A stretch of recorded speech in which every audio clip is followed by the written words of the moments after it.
All right, I think they're ready for us. Let's get it. So, what's up, everyone? Welcome to another episode of We Got Next. I'm one of your co-hosts. This is Christian Hayes, aka Shifty. Just wanted to give you all some good content on a Monday. So happy Monday before the college football championship game comes on tonight, Georgia, Alabama. And there was just a bunch of things that I ended up wanting to talk to everybody about.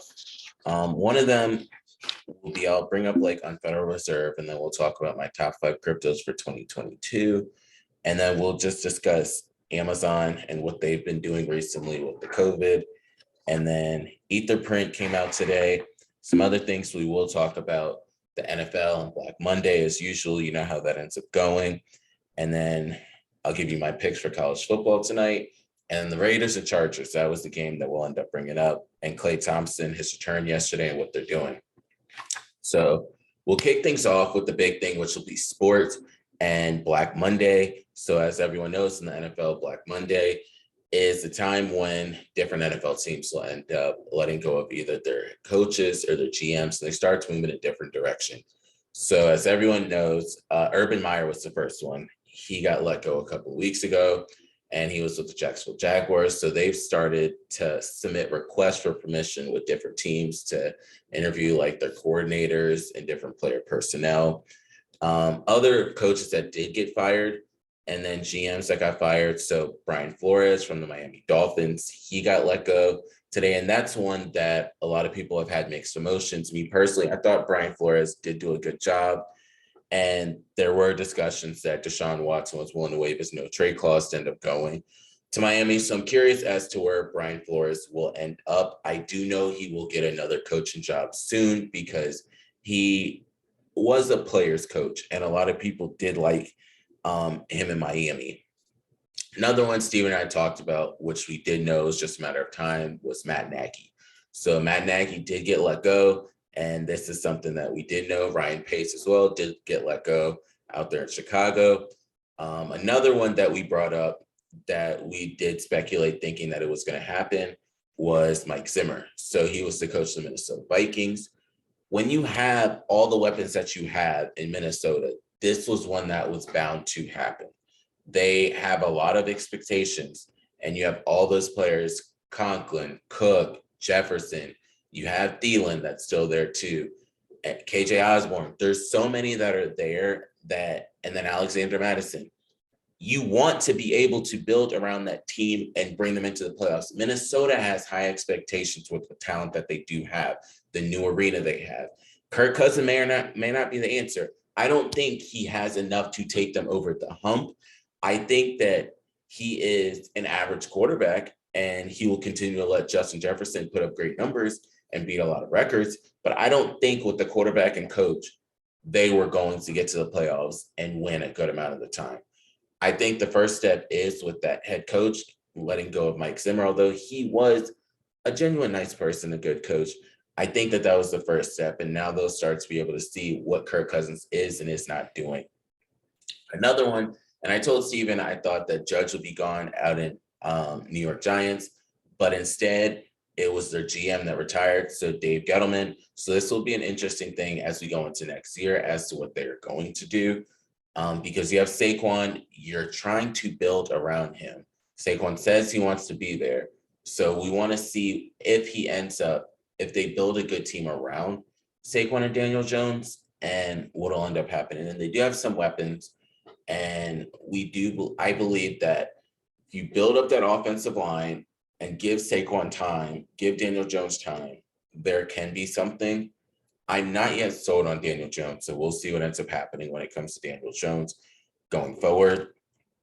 That was the big things I wanted to end up talking about with the NFL, with the college, with the NFL, and then the coaches that did get let go.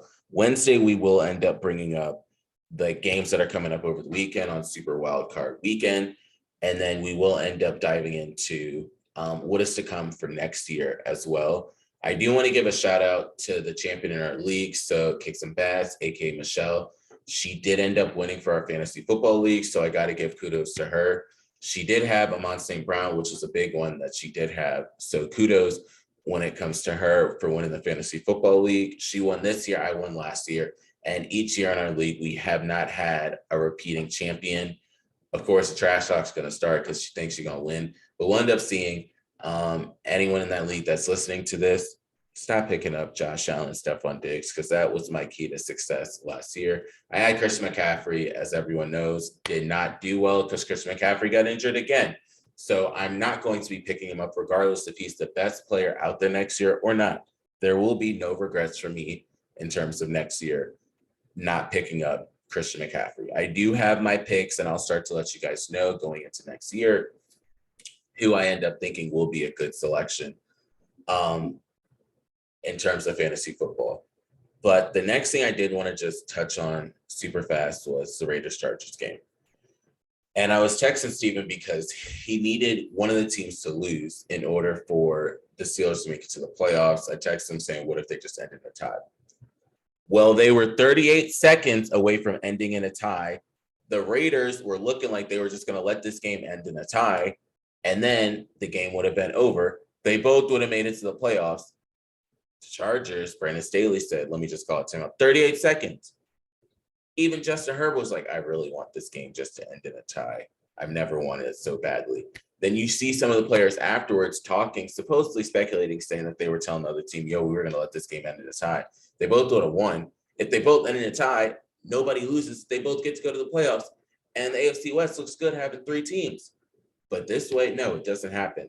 So I think that's something Brandon Staley and then the Chargers front office will think about going forward, because you saw Derek Carr come back on the field like, all right, y'all want to do this shit? We're just going to end you. Like, we gave you an opportunity just to run out the clock. Everybody would have been happy. So I think that's something for it to go into overtime and then all it needed was a tie. That would have been a great way for this game to end.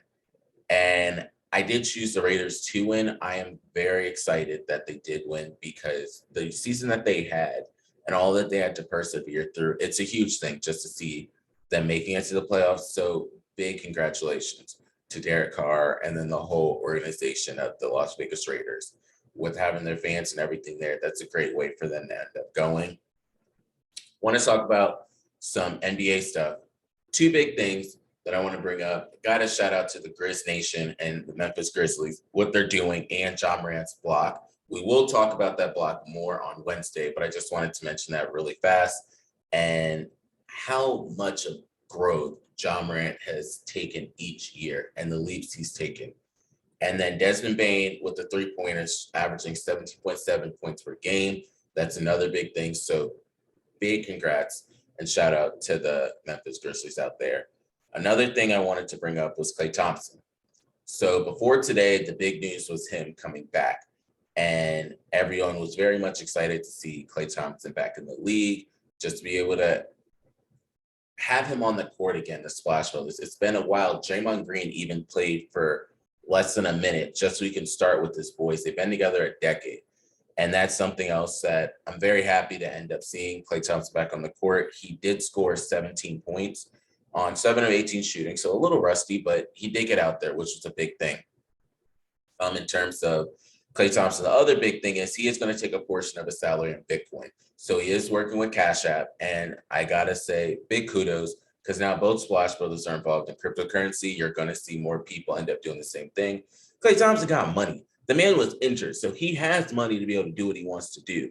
And just to take some of his portion in Bitcoin, whether it's for publicity or even if it's just because it is the right thing to do, I do got to say big kudos for you doing that. We're excited to end up seeing another athlete in cryptocurrency, and it just does help as we go forward. So segueing over into cryptocurrency, actually, I do want to start touching on a couple of things, whether it is cryptocurrency or even the stocks. The first thing is with Unfederal Reserve. So with Unfederal Reserve, the big thing was Ryan Medlin was on vacation and he was selling portions of his ERSDL that he did own. And I feel as though a lot more could have been done from Howie and the rest of the team instead of just saying he's on vacation, we don't want to bother him. I go on vacation and people bother me and call me and ask me questions. So I know damn well you guys can absolutely do that. Not saying I'm more important than him because I'm not. They run a multi-million-dollar company, but you can call him. If you see something like that, that's a red flag. Say something. Be like, yo, what the hell is going on? Or can you explain this? Or why wasn't this like ran past us? Don't say, oh, what he does in his personal time is up to him.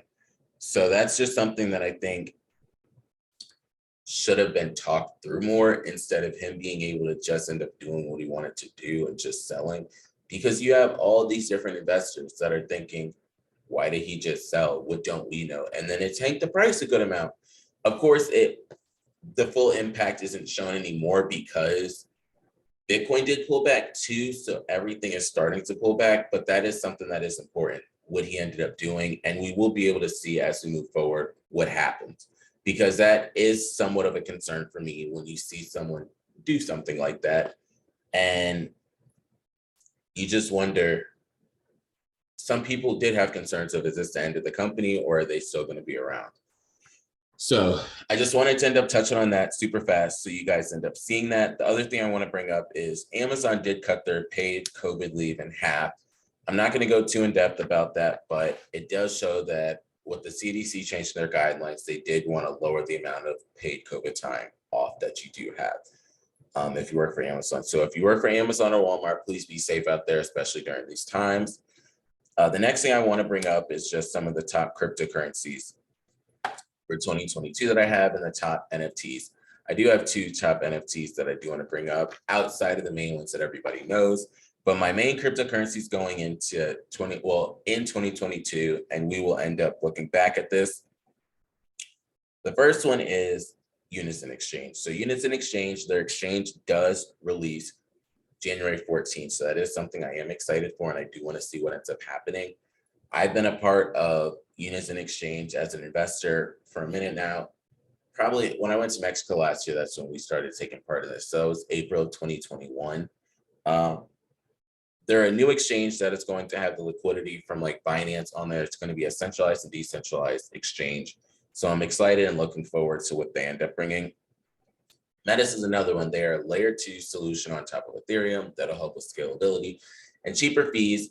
And that's something else I'm very much looking forward to. And I believe that they will be up there with Matic, aka Polygon, towards the end of this year and into like next year, and as we go forward in the cryptocurrency market. So pay attention to ZCX, Metis. And the next one is Elite Zero. This is one I'm extremely excited for. They're supposed to be a faster blockchain, and there's no release date yet on when the exchange will come out, but people have been able to purchase their Elite Zero coins if you're outside of the US. So that's something else I'm curious and interested in to see what ends up happening with them.